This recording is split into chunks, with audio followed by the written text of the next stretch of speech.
Hey there everyone, AJ back again for the mighty Gluestick channel. Wikipedia will tell you that in the Dungeons & Dragons fantasy role-playing game, Linnorms are ancient primeval cousins of dragons, sometimes referred to as the Norse dragons, that lack wings and hind legs, making them more serpentine than true dragons. It's also known that Linnorms are evil and cruel, and I mean all of them. But thankfully, they've always been pretty rare, and there are fewer and fewer of them as the years roll on. There have been no less than 4 articles and complex ecologies of the Linnorm, or the Lindworm, or landworms in Dragon Magazine, and today we delve into the lore of all of these horrible monsters as we continue to explore and build on our comprehensive archive of draconic knowledge. There are at least 11 distinct breeds of Linnorm, where we'll be talking about each one of them, as well as the myths of their origin and where they can be encountered. Linnorms originate in Norse mythology, with a passage in the Poetic Edda called Grimnismal, where Odin names the serpents that gnaw on the roots of Yggdrasil, the world tree, and they are Nidhogger, which means malice striker, Grabga, which means greyback,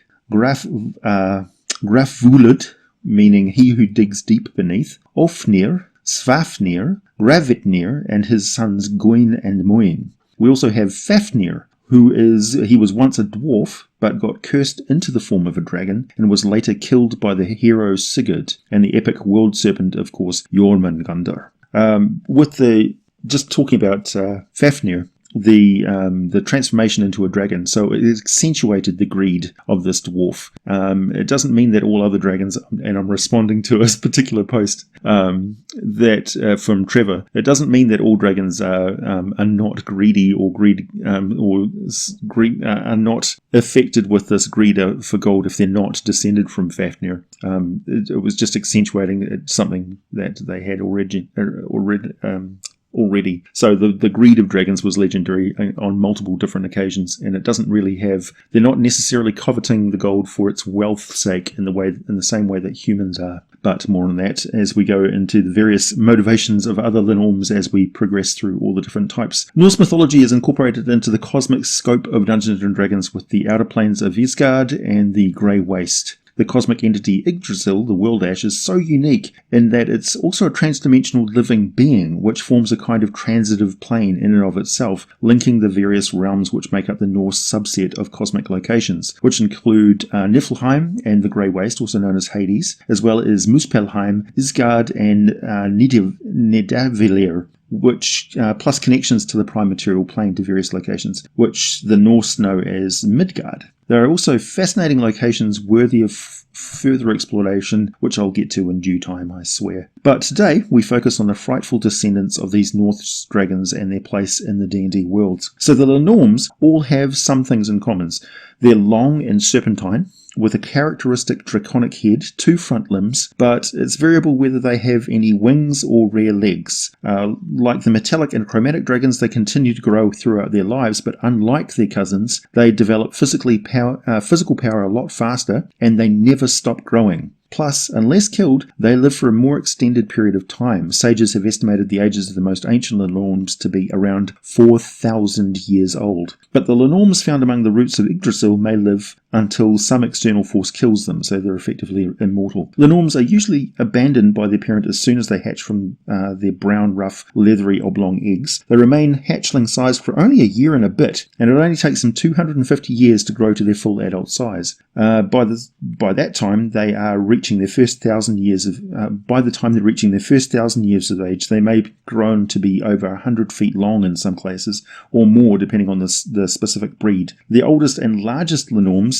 are genuinely enormous, reaching 530 feet long. Thankfully, those are legendary monsters and they're very, very rare. Linnorms breathe the deadly sprays of acid, poison, cold, fire, and hot dust, sometimes more than one type from the same Linnorm. They're well adapted to their chosen environments and are extremely deadly if they've chosen the time and place of any encounter with them. When a Linnorm decides to attack a settlement, frontier garrison or some such, there are no first-hand accounts of what happened. All that any sage knows about is from learning by examining the scene of the massacre afterward, because there will be no survivors. Unlike the chromatic and metallic dragons, there's no alignment division between the Linnorm breeds.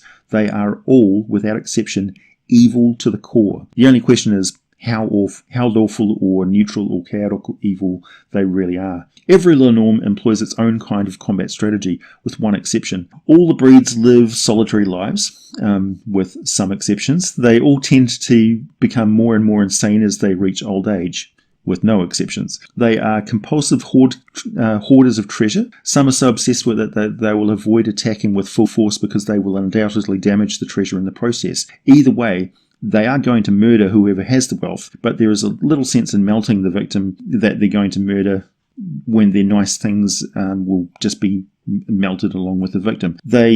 So they're not going to blast you with a fire blast and melt you and a 7-foot hole in the castle wall between them. So, Linnorms don't have the internal skeletal structure of a serpent, so they have a torso and ribcage that tapers to a long and powerful tail. They're far more flexible than the chromatic and metallic dragons. I'm just going to call them the modern dragons for the rest of this video, so they're dragon cousins. Okay, so let's look at the individual breeds, beginning with the epic monster, the Midgard Linnorm. The one and only offspring of the Midgard serpent, Jörmungandr. The actual rival to Tiamat and Bahamut in sheer draconic power. So this thing is a mortal creature that has so much size and power that Bahamut and Tiamat would hesitate to go toe-to-toe with it. Unlike other Linnorm, Midgard has a pair of stumpy rear legs. Its front legs are the typical long and shapely size of other Linnorms and end in massive razor-sharp talons. It uses the rear legs mainly as a steering and leverage in land or in water. They're nowhere near strong enough to support the massive weight of this gigantic beast. Just the head of Midgard is 50 feet wide and over 100 feet long. Its enormous maw has a double row of huge fangs, and the round eyes are without pupils, just a mirrored surface that reflect everything it sees. The body is covered with substantial blue, green, and silver scales that glisten like opals. The fangs are a translucent pale blue, like some sort of deep-sea fish, and Midgard is capable of unleashing 3 different breath weapons. The first is a 200-foot-long, 10-foot-wide boiling steam of water. Getting hit by this will hurl a medium or smaller target 100 feet back, maybe causing drowning and inflicting severe burns. The second breath weapon is a 200-foot-long, 80-foot-wide and 60-foot-deep cloud of dust that can shred the flesh of the bones of its victims caught within it and cause asphyxiation from the coughing and choking. The last breath weapon is merely a strong exhale by this massive creature, creating a cone of wind 20 feet wide at its mouth, 200 feet long and 50 feet wide at its base, that slams into victims and sends them up to 200 feet back, with most loose objects caught in its path. So, while Midgard's attacks are legendary, and I mean getting constricted by a 500-foot-long body can crush the stone wall of a wizard's tower, Midgard considers physical combat beneath it. Unlike most other Linnorms, it has formidable psychic power, able to project telepathic communication over long distances and mentally speak with any other being that has a language. It is also a master of draconic spell magic, and this is how it prefers to interact with the world, through magic. It lairs deep beneath the bottom of the ocean, in entirely lightless caverns, in a cavern so large that even the Midgard has plenty of room to move around. Nestled in amongst the treasure of 1,000 kingdoms, it occasionally issues commands to 4 venerable Sila Norms who serve it. The Midgard has no desire for coins and gems, so the Sila Norms have treasure piles of their own laden with such wealth. Instead, the Midgard collects magical items and fabulous works of art. If it even does venture out of its lair, it will be to hunt, and it only needs food once every 40 to 50 years. It's mostly unconcerned with whatever else is going on in the world, but it does lay claim to the entire sea floor as its domain and amuses itself by manipulating the lives of other lesser Linnorms, frequently using them to subjugate and destroy any settlements or lairs that it feels are trespassing on its domain. No other Linnorm will ever challenge the Midgard, and in the few instances where Midgard has become annoyed or annoyed enough that's with some surface-dwelling adventurers who try to attack it, it made a special visit to the surface world and demolished entire cities along with the coast in retaliation, as a warning not to pester it again. So, in a situation where you've got that sort of thing occurring in your campaign world, some very famous individuals will get involved. So if it shows up on the Sword Coast, you can have the entire citadel of dwarves in the northern reaches emptying to fight this thing, along with You may even sacrifice the life of Elminster or various other avatars of Mistral or something like that will come down and try and sort this thing out, because it will literally devastate the entire Sword Coast. Now, I know more than a few of you are going to ask this, so how powerful is this creature really? Total immunity to weapons of less than +2 enchantment. Total immunity to spells below level 3. All spell effects and breath weapon attacks by the Midgard impose a -3 penalty on any saving throws against it by its victims, even if they're saving with advantage. It is a disaster level threat, meaning it inflicts quadruple damage against structures, regenerates at a rate of 20 hit points per round, immune to charm, exhaustion, fear, paralysis, petrification, prone, poison, or being stunned.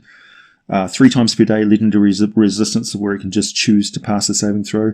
Armor class of 25, over 700 hit points, resistant to fire, cold, lightning, acid, necrotic, thunder, and radiant damage.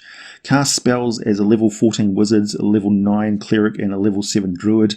Super genius, and about the only stat that's not at or near 30 is its dexterity, which is 10. If anyone manages to kill it, its body is instantly summoned to Hades by the goddess Hel and resurrected within the worm pits of the corpse gate, at which point those who killed it would be best advised to willingly imprison themselves in the 9th level Minimus Containment Gemstone spell, or stay very, very far away from any city to minimize civilian casualties as it comes back to kill them. Okay, next up we have the Corpse Terror Linnorm. Sounds terrible. Most definitely is awful. One of the most hideous and most feared of the Linnorms. They are 350 feet long, direct offspring of the epic worm called Corpse Terror. They are mottled brown, twisted and rough like a massive fallen tree with small and decrepit scales, all covered in violently noxious smelling slime. They have a head like a giant python with a ragged and mangy mane of dirty brown and grey hair that it's matted and soaked with the gore of many, many corpses, so it actually looks like rotting flesh hanging off them, with patches of it sprouting all over their bodies, which just adds to the diseased and loathsome appearance of this thing. Catching full sight of one of these things when they first spring out of nowhere in a swift and brutal attack is a visceral kind of fear, which reminds me very much the first time I saw an Australian funnel web spider up close and personal many years ago. I was fully prepared to see a large and hairy spider come out of the ground. When that thing oozed out of its shame hole, I let out a very, very unmanly sound, and my body was suddenly moving away from it entirely of its own accord, and I realised that this prehistoric nightmare's ancestors would have caused the exact same reaction in dinosaurs and ancient tree shrews, because they are too hideous and evil to go extinct. Or perhaps they just can't die because, in their own small way, they are death itself. Anyway, I digress. This is kind of what Corpse Terror Linnorms are like. They look like they should be undead, but they're not. They look like they should be clumsy, ponderous, and slow, but they're not. They look like they should be mindless brutes, but again, they're not. They are brilliant and utterly evil. They are one of the Linnorm breeds that really enjoys fighting, getting up and close and tearing things apart. They won't let their lackeys do the murdering for them. They will throw them up against any serious threat that possibly threatens them while they beat a hasty retreat, because lackeys are good for dying as far as the corpse terrors are concerned. They don't care about any other living creature other than themselves.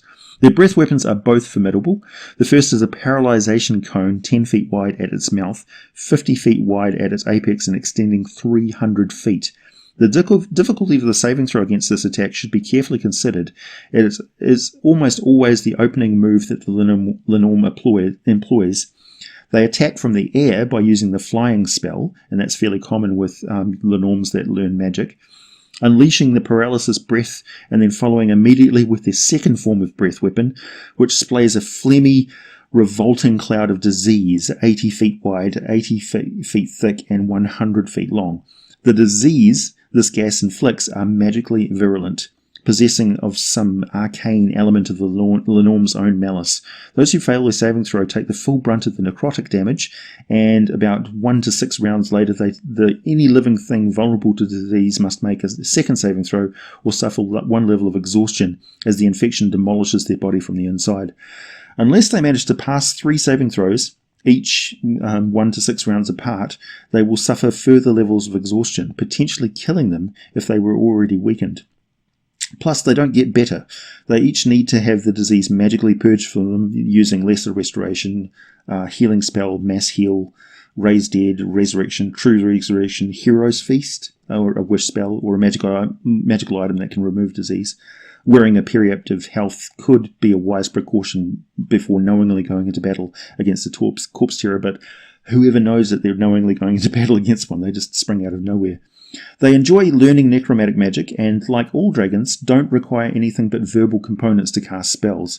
They prefer to immobilize, weaken, and terrify their victims before torturing them to death, and, as their name suggests, tearing apart and feeding on corpses, which they will generally leave for a while to get nice and ripe before they eat them.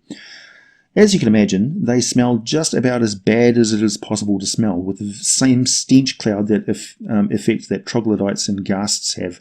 Corpse terrors, like all Linnorms, are very rare, and they choose to reside beneath large, important graveyards or royal necropolises. They create a hoard of ancient treasures and a sepulchre shrine to themselves, which, when they're resting there, somehow completely sustains them. So the nascent negative energy of that huge graveyard is what sustains them when they're down there. So they only feed on carcasses when they travel to the surface world. Next, we have the land Linnorm, greedy and the most commonly encountered of the rare Linnorms because they have a habit of making up a lair in temperate hillsides where they can be found anywhere. They don't like going into Arctic terrain. They live in lairs of stone. The older land Linnorms become more and more magical in their powers, and they have concentrate on their ability to manipulate the rocky environment, to shape it, move through it, summon earth elementals, and also they learn how to shape themselves, polymorphing and sneaking about, always on the hunt for their obsession. Land Linnorms hate humanoids. They go out of their way to kill them. And this is a fairly common trait of all the Linnorms. They really hate humanoids because they resent their ability to gather wealth of their own, as meagre as it is compared to the stupendous hoards that dragons accumulate. Still, this is the insane greed of dragons, particularly those evil villains, greedy and extremely cruel. The land Linnorms have 4 legs. The rear legs are powerfully muscled for burrowing through the ground, which serves the land Linnorms' habit of keeping out of sight while they size up their victims to further increase their stealth. They have small green, gem-like green scales which become whatever colours the dragon wants them to be, so they can molt and change their appearance to camouflage themselves. They're also capable of mimicking sounds and quickly learn new languages, so they are typically right among their victims, polymorphed sometimes when they suddenly reveal themselves and unleash their full fury, which can be absolutely terrifying because these things are hundreds of feet long. Compared to the first two Linnorms, the land Linnorms are much smaller, a mere 48 feet long, but they have an interesting breath weapon combining scorching heat that blasts out in a cone 5 feet wide from the mouth, 120 feet long, extending to 40 feet wide at the end of that range. The heat is not flame, it's really modified to kill creatures without melting their valuable possessions, so failing to save against it could cause blistering burns and inflict levels of exhaustion. There have been rare cases where a land Linnorm is held off on murdering an entire frontier town simply because it extorted a wizard into teaching it everything it knew about magic, though this is only a temporary stay of execution. Linnorms don't keep promises to creatures they don't like, and they despise everything but themselves, so they're thoroughly untrustworthy. But of course, not everybody knows that. The Grey Linnorm is the smallest of the breeds. They're not prone to planning out their attacks before the combat occurs, and they are exceptionally devious in other ways, though. For example, they tend to magically disguise themselves as another form of dragon before they appear in front of the other creatures, including their victims, just in case there may be some chance that there will be some repercussions for whatever evil actions they're taking. In combat, they attack from on high, releasing a barrage of spells and their breath weapon. But they do this to weaken enemies before plunging in and attacking with their claws. Their disproportionately long, whipping tail is another key feature of the Grey Linnorm. When they first hatch, they appear smooth and glossy black, but the scales become dull and lead grey as they age, and they can mentally control the shades of grey of their scales. Their magical powers develop slowly as they age. They're one of the few Linnorms which is relatively without magical power when they're born. And they also have a fairly eclectic, less predictable assortment of spell magic that they pick up over the years, so you never know what they're going to do. Their breath weapon is a confined jet of black acidic slime, 3 feet wide and 60 feet long. The slime is potent as a corrosive against both flesh and metal, dissolving armor and weapons unless the victims manage to douse themselves in their gear and water. Their tail has special glands that produce a wicked contact poison that also rots the flesh of anyone it touches, so they employ slashing attacks with their tail instead of biting, along with their slashing and tearing from their claws on their front legs. They are typical Linnorms in that they have no wings or rear legs. The grey Linnorms prefer to lair in tight tunnels, located beneath peaks and ridges where they spend long hours overlooking the landscape, which they consider to be their personal property, everything they can see. They mate once every 2 or 3 decades, and the parents stay with their offspring until they pass from a hatchling stage into a young age category, which is fairly rare for Linnorms to do. They're also known to band together with other grey Linnorms in order to devastate a large humanoid settlement or destroy some trading ships along a particular coastline. They do this sort of thing to ruin the efforts of humanoids to expand into new territory because they consider it a threat to themselves. I mentioned their habit of taking on the appearance of another dragon to shift the blame. Well, most of the time it will be a specific frost Linnorm or group of frost Linnorms that they're mimicking. And they do this because the grey Linnorms hate the frost Linnorms more than any other creature in existence. Grey Linnorms love to hoard coins above all other forms of treasure, and they love to eat cattle, sheep, deer, and goats, along with more than a few farmers who get in the way. And while I say that grey Linnorms are the smallest of them all, when they reach ancient worm stage, they can be 480 feet long, with that wicked tail making up 2/3 of that length, so they're still enormous. The frost Linnorm is extremely territorial, actively going out and prowling around a wide area in search of intruders that it can kill. They prefer to far frozen, frigid extreme north or south Arctic zones, but are prone to migrating into warmer lands in the deep winter months where the hunting is better. They hatch with fur covering their entire bodies, which sheds in favour of scales in all places other than the area between the head and the smallish arms, so they've kind of got a serpentine mane. They have a tendency to not grow to the same sort of enormous sizes as the other Linnorms, but unlike all other Linnorms, they are far more social amongst their own kind, living in family groups that would contribute to them being far more protective of their territorial resources, I guess. It makes sense if there's more of them concentrated in a particular area, they're going to be far more territorial. They are very well adapted to shaping ice into whatever form they wish, but they do this magically. Their lairs are palaces of frozen wonders and massive reflective mirror surfaces because they're very vain creatures, convinced that they are the most wondrous things to ever exist, spending long hours admiring their own image. They're also one of the more intelligent Linnorm breeds and spend a lot of time planning ways to absolutely ruin the lives of every other creature in the world, particularly the humans, whom they really hate. It's humans who dare to live in the harsh Arctic cold.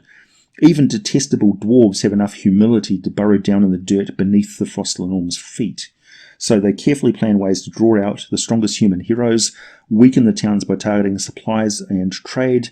Then they destroy buildings and livestock in outlying areas, waiting for the desperation to set in before they launch a combined assault, murdering every living thing and leaving nothing but death and destruction in their wake.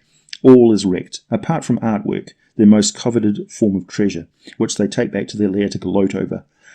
Frost Linnorms breathe a cloud of ice particles, as you imagine, 80 feet long and 60 feet wide and 40 feet high, and they are, of course, immune to cold.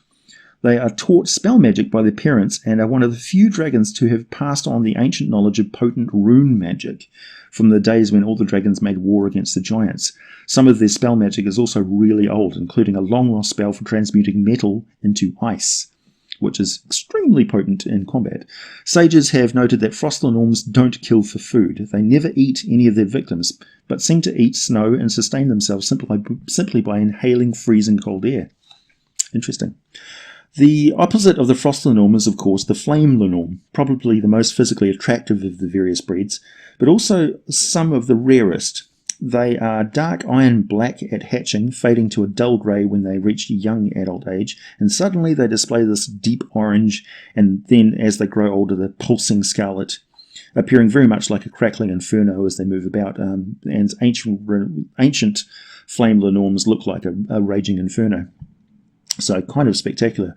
They hunt and devour all manner of creatures, preferring to eat them when they're on fire, and are very matter-of-fact when it comes to killing unintelligent creatures. Intelligent victims, though, well, flame Linnorms, much like red dragons, are obsessed with dominating and bending the will of other intelligent beings to their own, preferably by pure fear and intimidation.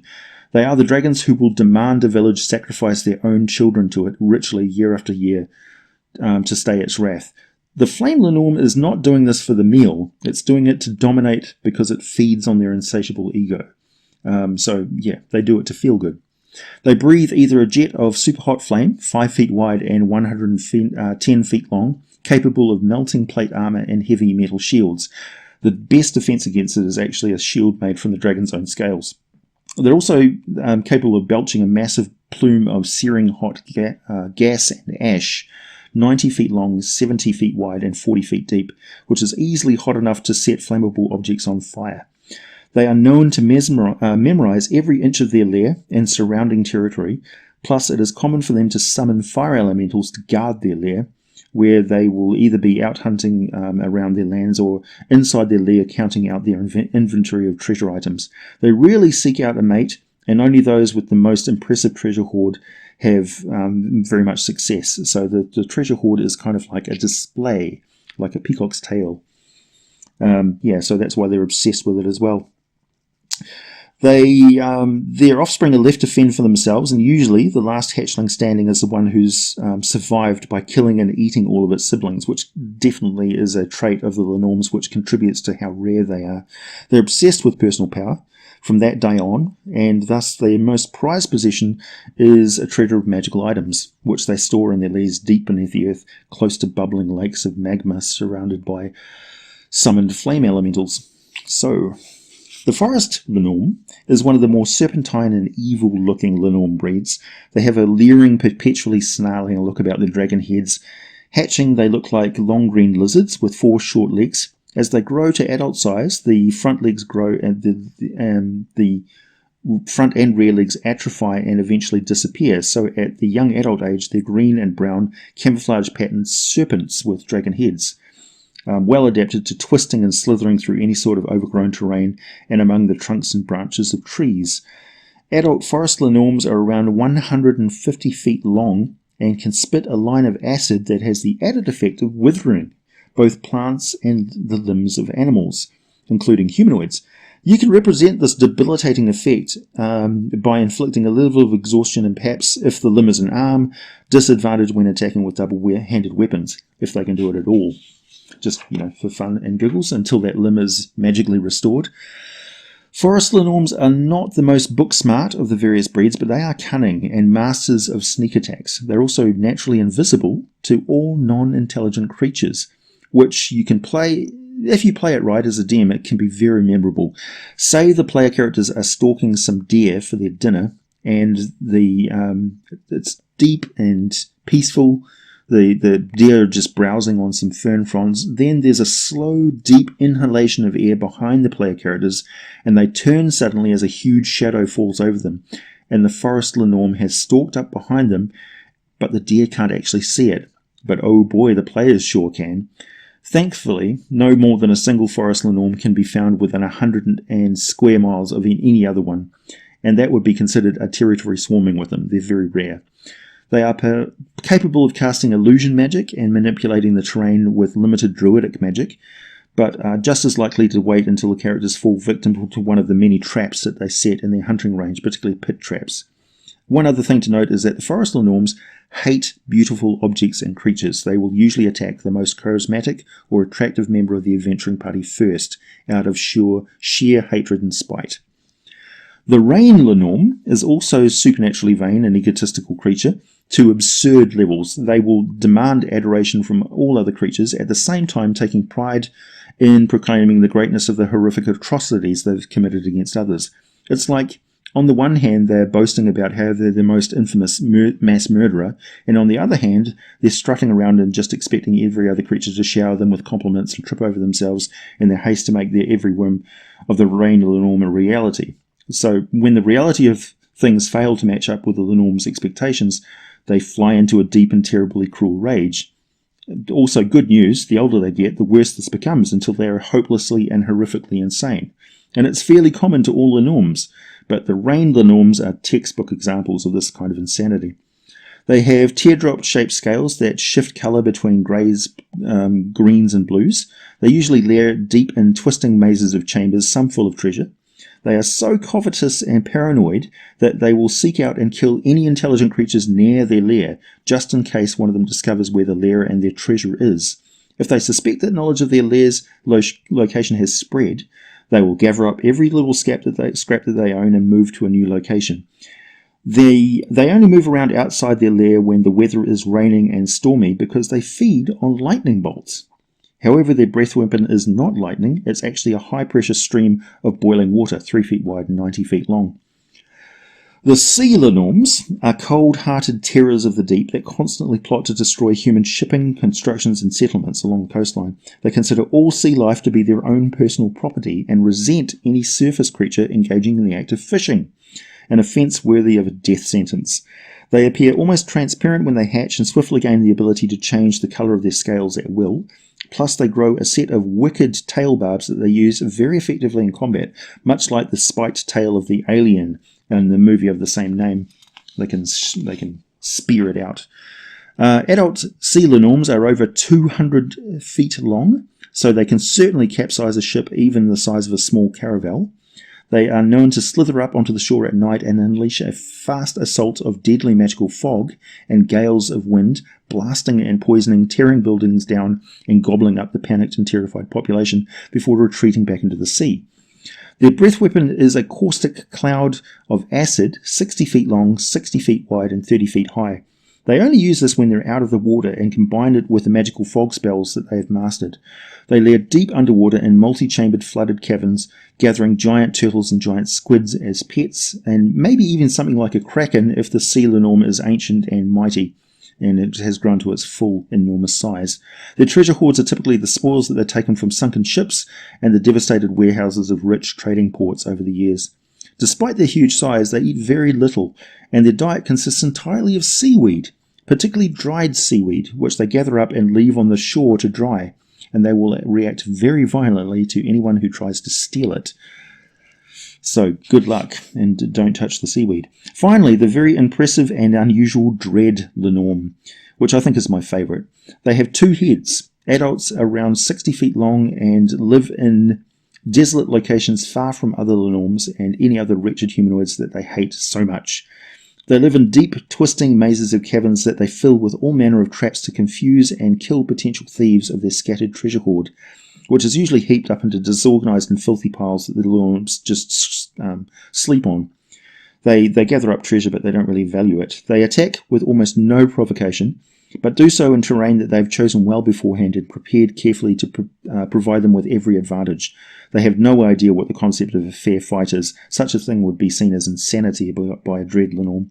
Their breath weapon is different for each of their 2 heads. One will breathe a cone of magical cold wind, a freezing gale that kills and blasts foes backwards. The other is a cloud of super hot dust, which has a lower range and mostly reserved for the second round of combat. The first round will always be a potent spell attack, then the hot blast, followed by the thunderous gale of freezing cold wind. The few lucky and very tough cookies who withstand the assault now have the somewhat undivided attention of the dread Linnorm and a brutal physical assault, mauling coming their way, much like a few tons of sharp and gnashy bricks. A ton of bricks. Dread Linnorms are immune to charm and enchantment spells because their 2 heads work in concert with each other, not really having separate personalities. They study magic and develop potent mental powers such as telekinesis, power words, innovation, all sorts of charms, dominating magics. They breed more out of pure instinct and don't really give a damn about their treasure hoard. It's the taking of precious possessions of others that they desire.